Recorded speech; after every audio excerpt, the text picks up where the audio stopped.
علی بن سفیان نے وہی مشورہ دیا جو پہلے بھی دے چکا تھا۔ اس نے کہا اگر ناجی سے کمان لے لی جائے تو جذبہ بھی پیدا ہو جائے گا، مگر صلاح الدین ایوبی ناجی جیسے ذہین اور تجربہ کار سالار کو سبکدوش کرنے کے بجائے سدھار کر راہ حق پر لانا چاہتا تھا۔ وہ اس جشن میں اپنی آنکھوں یہی دیکھنے آیا تھا کہ یہ فوج کردار کے لحاظ سے کیسی ہے۔ اسے ناجی کی اس درخواست سے ہی مایوسی ہو گئی تھی کہ اس کے سپاہی اور کمانڈر شراب پینا چاہتے ہیں اور ناچ گانا بھی ہوگا۔ صلاح الدین ایوبی نے اس کی درخواست اس وجہ سے منظور کی تھی کہ وہ دیکھنا چاہتا تھا کہ یہ لشکر کس حد تک عیش و عشرت میں ڈوبا ہوا ہے۔ بہادری، شاہ سواری اور تیغ زنی وغیرہ کے مظاہروں اور مقابلوں میں تو یہ فوج عسکری اور جنگی معیار پر پوری اترتی تھی، مگر کھانے کا وقت آیا تو یہ فوج بدتمیزوں، بلا نوشوں اور ہنگامہ پرور لوگوں کا بے قابو ہجوم بن گئی۔ کھانے کا انتظام وسیع و عریض میدان میں کیا گیا تھا۔ ایک طرف فوج کے کم و بیش 2000 آدمیوں کے لیے کھانا چنا گیا تھا اور ان سے ذرا دور صلاح الدین ایوبی اور دیگر بڑے مہمانوں کے کھانے کا انتظام تھا۔ سینکڑوں سالم دمبے اور بکرے، اونٹوں کی سالم رانیں اور ہزاروں مرغ روسٹ کیے گئے تھے۔ دیگر لوازمات کا کوئی شمار نہ تھا اور سپاہیوں کے سامنے شراب کے چھوٹے چھوٹے مشکیزے اور سراہیاں رکھ دی گئی تھیں۔ سپاہی کھانے اور شراب پر ٹوٹ پڑے، گٹاگٹ شراب چڑھانے لگے اور معرکہ آرائی ہونے لگی۔ صلاح الدین ایوبی یہ منظر دیکھ رہا تھا اور خاموش تھا۔ اس کے چہرے پر کوئی ایسا تاثر نہیں تھا جو یہ ظاہر کرتا کہ وہ کیا سوچ رہا ہے۔ اس نے ناجی سے صرف اتنا پوچھا، 50,000 فوج میں سے آپ نے یہ سپاہی دعوت کے لیے کس طرح منتخب کیے تھے؟ کیا یہ آپ کے بدترین سپاہی ہیں؟ نہیں امیر مصر، ناجی نے غلامانہ لہجے میں جواب دیا، یہ 2000 عسکری میرے بہترین آدمی ہیں۔ آپ نے ان کے مظاہرے دیکھے ہیں، ان کی بہادری دیکھی ہے۔ میدان جنگ میں یہ جس جانبازی کا مظاہرہ کریں گے وہ آپ کو حیران کر دے گا۔ آپ ان کی بدتمیزی کو نہ دیکھیں، یہ آپ کے اشارے پر جانیں قربان کر دیں گے۔ میں انہیں کبھی کبھی کھلی چھٹی دے دیا کرتا ہوں تاکہ مرنے سے پہلے دنیائے رنگ و بو سے پورا لطف اٹھا لیں۔ صلاح الدین ایوبی نے اس استدلال کے جواب میں کچھ بھی نہ کہا۔ ناجی جب دوسرے مہمانوں کی طرف متوجہ ہوا تو صلاح الدین ایوبی نے علی بن سفیان سے کہا، میں جو دیکھنا چاہتا تھا وہ دیکھ لیا ہے۔ یہ سوڈانی عسکری شراب اور ہنگامہ آرائی کے عادی ہیں۔ تم کہتے ہو کہ ان میں جذبہ نہیں، میں دیکھ رہا ہوں کہ ان میں کردار بھی نہیں۔ اس فوج کو اگر تم میدان جنگ میں لے گئے تو یہ لڑنے کے بجائے اپنی جان بچانے کی فکر کرے گی اور مال غنیمت لوٹے گی اور مفتوح کی عورتوں کے ساتھ وحشیانہ سلوک کرے گی۔ اس کا علاج یہ ہے، علی بن سفیان نے کہا، کہ آپ نے مختلف خطوں سے جو فوج تیار کی ہے انہیں ناجی کے ان 50,000 سوڈانی لشکر میں مدغم کر دیا جائے۔ برے سپاہی اچھے سپاہیوں کے ساتھ مل جل کر اپنی عادتیں بدل دیا کرتے ہیں۔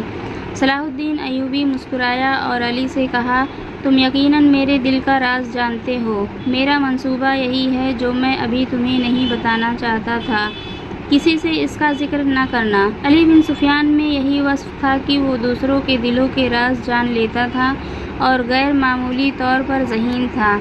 وہ کچھ اور ہی کہنے لگا تھا کہ ان کے سامنے کئی اور مشعلیں روشن ہو گئیں۔ زمین پر بیش قیمت قالین بچھے ہوئے تھے۔ شہنائی اور سارنگ کا ایسا میٹھا اور پرسوز نغمہ ابھرا کہ مہمانوں پر سناٹا طاری ہو گیا۔ ایک طرف سے ناچنے والیوں کی قطار نمودار ہوئی۔ 20 لڑکیاں ایسے باریک اور نفیس لباس میں ملبوس چلی آ رہی تھیں جس میں ان کے جسموں کا انگ انگ نظر آ رہا تھا۔ ہر ایک کا لباس نہایت باریک چگا سا تھا جو شانوں سے ٹخنوں تک لمبا تھا۔ ان کے بال کھلے ہوئے تھے اور اسی ریشم کا حصہ نظر آتے تھے جس کا انہوں نے لباس پہن رکھا تھا۔ صحرا کی ہلکی ہلکی ہوا سے اور لڑکیوں کی چال سے یہ ڈھیلا ڈھالا لباس ہلتا تھا تو یوں لگتا تھا جیسے پھولدار پودوں کی ڈلیاں فضا میں تیرتی آ رہی ہوں۔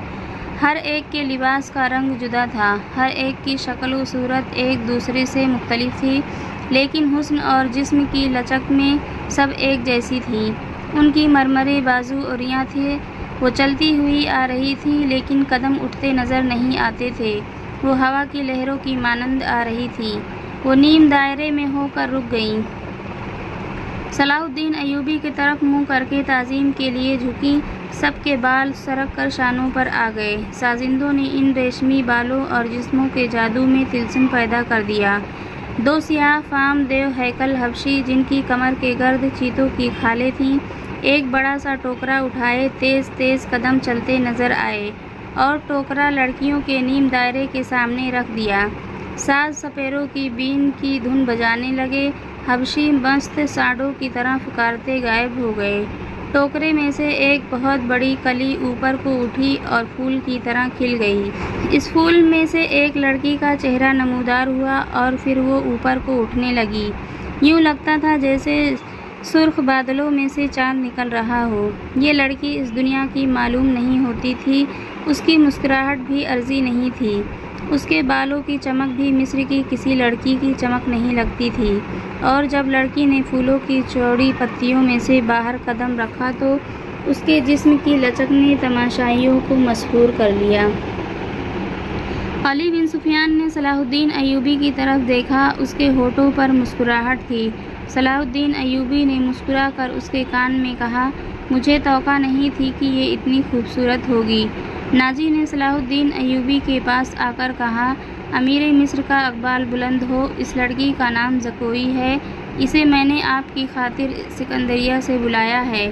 یہ پیشہ ور رقاصہ نہیں اور یہ عصمت فروش بھی نہیں۔ رقص سے اسے پیار ہے، شوقیہ ناچتی ہے، کسی محفل میں نہیں جاتی۔ میں اس کے باپ کو جانتا ہوں، ساحل پر مچھلیوں کا کاروبار کرتا ہے۔ یہ لڑکی آپ کی عقیدت مند ہے، آپ کو پیغمبر مانتی ہے۔ میں اتفاق سے اس کے گھر اس کے باپ سے ملنے گیا تو اس لڑکی نے استدعا کی کہ سنا ہے صلاح الدین ایوبی امیر مصر بن کے آئے ہیں، خدا کے نام پر مجھے ان سے ملوا دو۔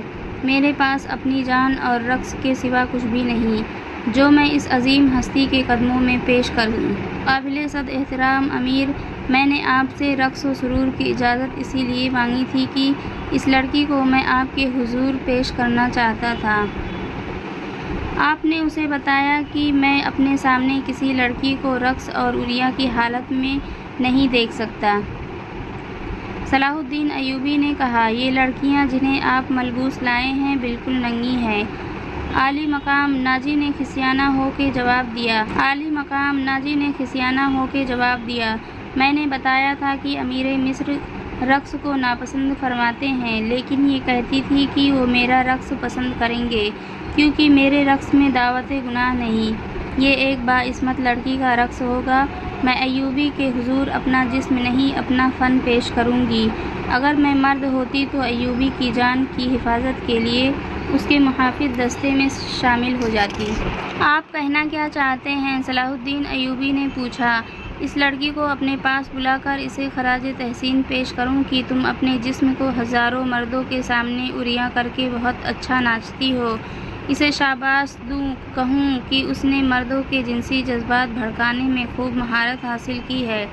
نہیں امیر مصر، ناجی نے کہا، میں اسے اس وعدے پر یہاں لایا ہوں کہ آپ اسے شرف باریابی بخشیں گے۔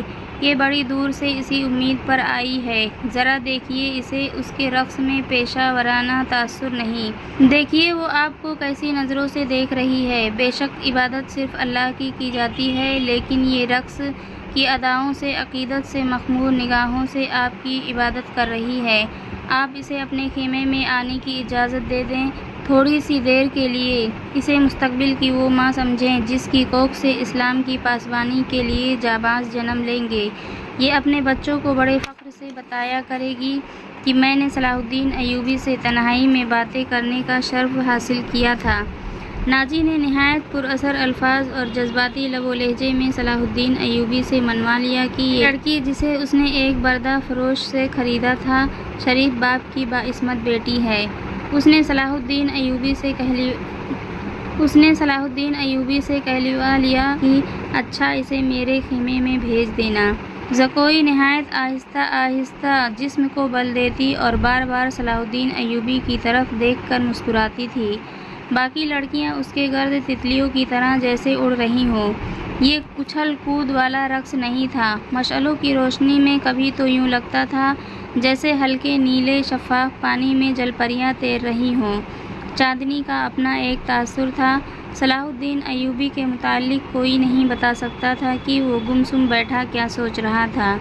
ناجی کے سپاہی جو شراب پی کر ہنگامہ برپا کر رہے تھے وہ بھی جیسے مر گئے تھے۔ زمین اور آسمان پر وجد طاری تھا۔ ناجی اپنی کامیابی پر بے حد مسرور تھا اور گزرتی جا رہی تھی۔